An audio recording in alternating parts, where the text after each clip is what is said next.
persatu pahlawan dari suku Batu Langit gugur di tangan Sang Algojo. Getir-getir bercampur marah bergejolak dalam jiwa si Jagur, di mana dua nyawa saudaranya lenyap dengan cara yang sangat tragis. Sampai pada gilirannya spontas terlintas wajah sang istri yang sedang menantikannya kembali pulang.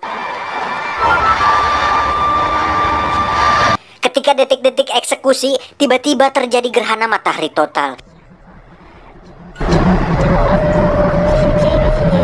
Di mana siang itu seketika menjadi gelap.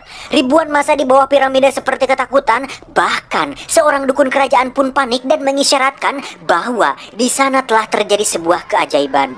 Padahal faktanya tanpa mereka sadari fenomena tersebut bagian dari keistimewaan si Jagur. Alhasil Sang Algojo tak jadi mengeksekusinya dengan alasan bahwa Dewa Matahari atau Kulkulan sudah cukup kenyang dengan darah yang telah dikorbankan. Ketika hari kembali terang, Sang Algojo memerintahkan agar membuang sisa tawanan termasuk si Jagur itu sendiri. Singkat cerita, mereka dibawa Kapten Bargola dan konco-konconya ke sebuah lapang di mana merupakan tempat prajurit suku Maya berlatih ketangkasan perang. Dengan dalih akan dibebaskan, si Jagur dan yang lainnya dipaksa berlari melintasi lapangan tersebut menuju hutan di seberangnya. Padahal sebenarnya mereka hanya akan dijadikan objek latihan tembak sampai mati. Dan jika ada yang berhasil lolos, mereka telah disediakan seorang eksekutor yang siap menghadang kemudian membantainya.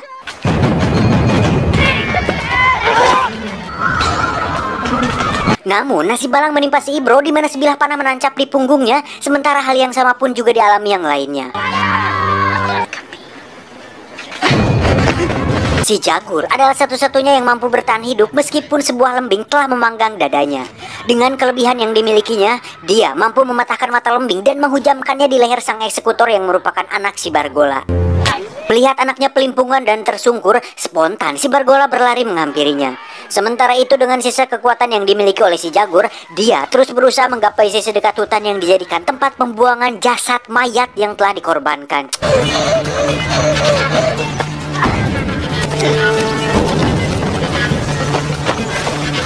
Akibat luka yang cukup parah, si Jagur mulai kehabisan tenaga sehingga dia memilih bersembunyi di atas pohon besar sekaligus mengelabui pengejaran Bargola dan kawan-kawan.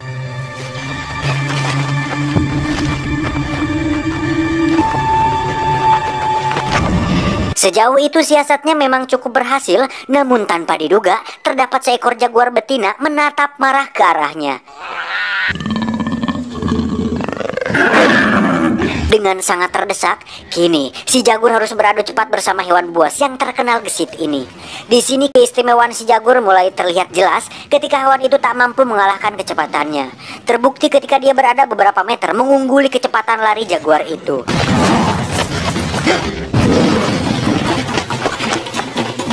Dari arah lainnya, si Bargola dan konco-konconya datang. Tanpa basa-basi lagi, mereka pun langsung menyusul si Jagur dengan ambisi bisa segera membunuhnya.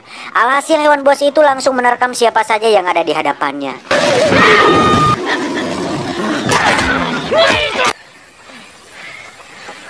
Kejadian itu cukup membuat mereka terkejut. Bahkan salah satu dari mereka mulai menyadari tentang sosok lelaki pembawa jaguar seperti yang diramalkan bocah cacar waktu lalu. Namun dengan tegas si Bargola menyanggah opini tersebut, lantas kembali mengajak para konco kembali melanjutkan perburuannya. Hari berganti malam hingga malam pun kembali menjadi siang. Pemburuan masih terus berlangsung alot.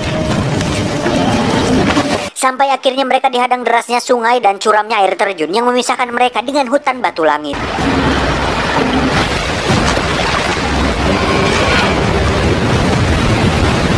Artinya selangkah lagi si Jagur akan kembali pada habitat aslinya. Namun rupanya si Bargola akan mati penasaran jika belum mengkuliti si Jagur hidup-hidup. Menyaksikan aksi nekat mereka, si Jagur terkejut hingga terperosok ke dalam lumpur hidup. Namun hal itu tak berarti apa-apa dan dia berhasil keluar dari sana.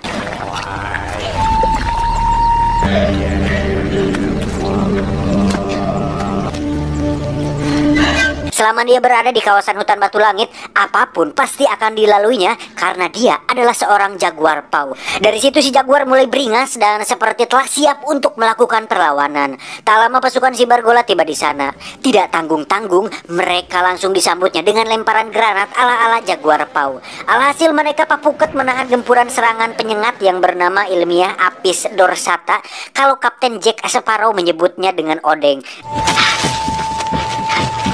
Di sisi lain, dia juga telah merakit sebuah senjata tradisional dengan mengambil racun katak paling mematikan di dunia yang bernama ilmiah Denborate dengan memanfaatkan duri pohon jeruk sebagai amunisinya. Senjatanya boleh-boleh dibilang lelucon, tetapi racun itulah yang membuat prajurit ini sekarat dengan cepat. Wow. Insiden itu memaksa si Bolid berbalik arah untuk memeriksanya, dan ternyata di sana si Jagur sudah bersiap untuk segera menyerangnya.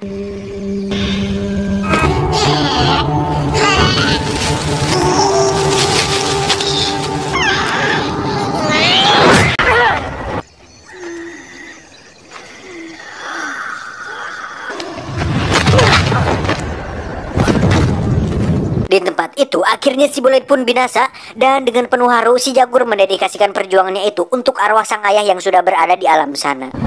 Deras hujan menyadarkan si Jagur akan istri dan anaknya, lantas dia pun lari ke arah lorong untuk menemui mereka di sana. Ternyata mereka masih bertahan hidup di sana meskipun kondisi kandungan yang semakin membesar dan curahan air hujan yang mulai merendam bagian tubuh mereka. Di sisi lain, tewasnya si Bolid telah membuat si Bargola merasa kecolongan yang kesekian kalinya. Sebab itu kemarahannya semakin memuncak. Si Jagur tahu bahwa mereka masih mengejarnya, lantas dia pun kembali meninggalkan lorong itu demi keselamatan mereka. Tiba di suatu tempat, tak lama kemudian si Bargola datang langsung melesahkan tembakan panahnya. Sial, dia tidak tahu bahwa ternyata si Jagur telah mempersiapkan sebuah perangkap mematikan.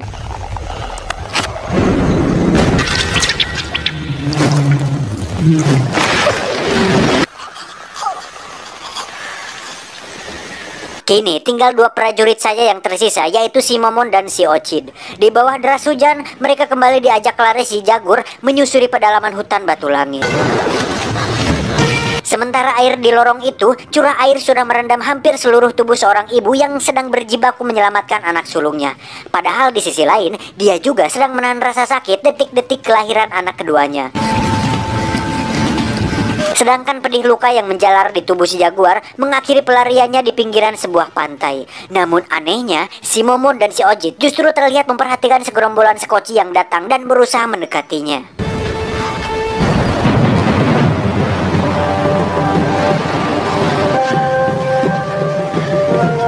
Saat-saat itulah yang kemudian dimanfaatkan si Jagur untuk kembali menengok kondisi anak dan istrinya. Setibanya di sana, dia tak kuasa menahan haru di mana sang bayi telah hadir di tengah-tengah mereka dalam keadaan selamat. Diceritakan beberapa minggu setelahnya, kapal-kapal itu masih terlihat bersandar di sana, sementara kedatangan mereka bermaksud membawa orang suku Maya sekaligus jadi titik awal keruntuhan peradabannya. Namun si Jaguar bersama keluarga kecilnya lebih memilih pedalaman hutan Batu Langit sebagai tempat hidupnya hingga akhir kelak.